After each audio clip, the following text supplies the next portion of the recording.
En este vídeo os voy a explicar cómo se calcula la fórmula empírica a partir de la composición centesimal. Para ello vamos a hacer el siguiente problema. Sabiendo que la composición centesimal de un compuesto es 53,3% de carbono, 11,11% de hidrógeno y 35,56% de oxígeno, calcula su fórmula empírica. Esta composición centesimal significa que en 100 gramos de compuesto hay 53,3 gramos de carbono, 11,11 gramos de hidrógeno y 35,56 gramos de oxígeno. El primer paso que vamos a hacer es calcular los moles de átomos de cada elemento que hay. Calcular los moles de átomos de cada elemento.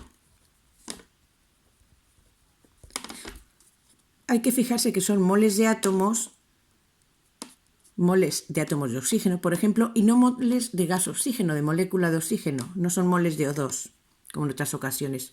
Por lo tanto, la masa de un mol de átomos es la masa atómica del elemento, puesta en gramos.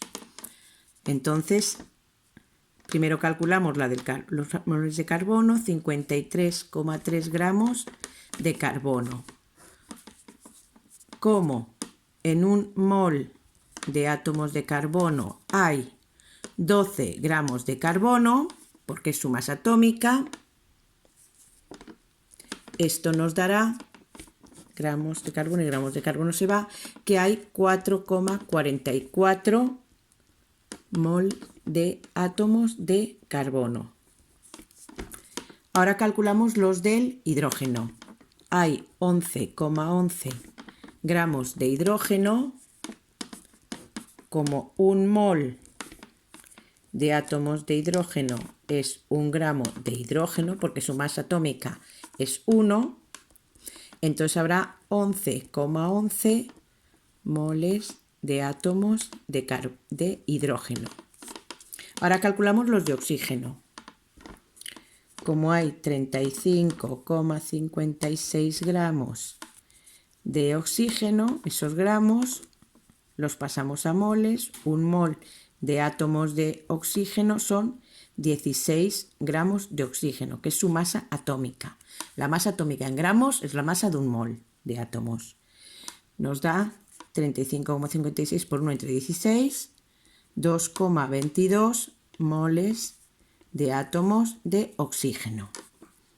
Ahora el siguiente paso es calcular. El siguiente paso que vamos a hacer es calcular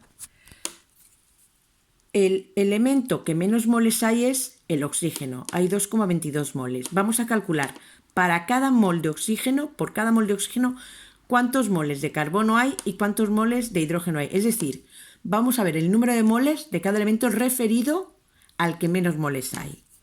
Vamos a calcular por cada mol de oxígeno cuántos moles de carbono hay.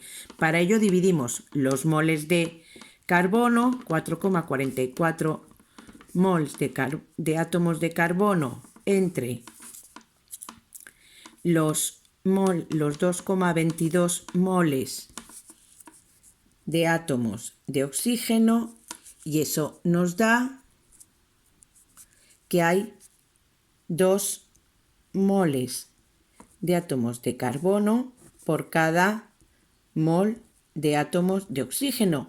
La proporción sería la misma que 2 átomos de carbono por cada átomo de oxígeno.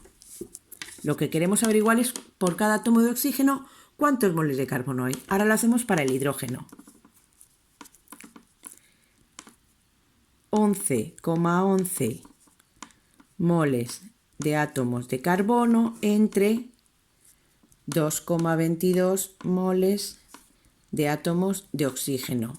Esto nos daría que hay 5,0 0,4, aproximadamente 5 moles de átomos de hidrógeno por cada mol de átomos de oxígeno.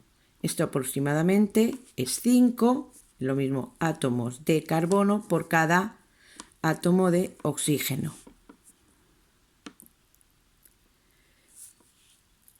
Ahora, si lo hiciésemos del oxígeno por el oxígeno, nos daría 1. Esto nos permite ya sacar, sabemos que la fórmula empírica, sabemos que se ha formado por carbono, hidrógeno y oxígeno, pues por cada 1 de oxígeno vemos que hay 5 de hidrógeno y 2 de carbono. Esta es la fórmula empírica.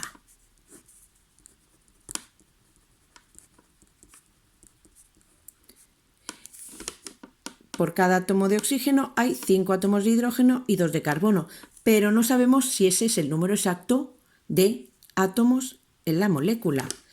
La otra forma de poner la fórmula empírica sería decir C2N, H5N o N. La podemos poner de las dos formas. Por cada átomo de oxígeno hay 5 átomos de hidrógeno y 2 átomos de carbono. Ahora, para sacar la fórmula empírica hay que averiguar de todas las fórmulas moleculares, de todas las fórmulas que cumplirían esta proporción, cuál es la que corresponde a la masa molecular que nos la tienen que dar. Con la composición centesimal podemos calcular la fórmula empírica. Para calcular la fórmula molecular necesitamos la masa molecular, la masa molar.